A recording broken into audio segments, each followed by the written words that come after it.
Молкен районуна караштуу Кара Булак айылы. Тоскоол Токой чарбасына тиешелүү жер экен. Ушул жерде негизгисинен 300 түтүм адам жашайт экен. Мына атын алыстан угуп, устаны издеп келдим менен. Келсем жөнөкөй бир адам экен.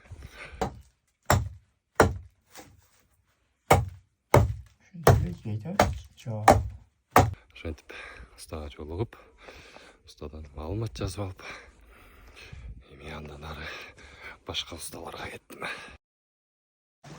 Кара Булак айылынан келдим. Көпүрө жок. Суу. Бүгүн калабы. Судан секиребиз, сууга кечебиз.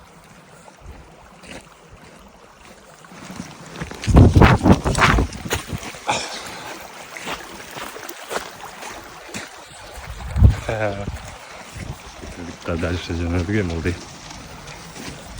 Кара Булакка чейин 17 километр экен.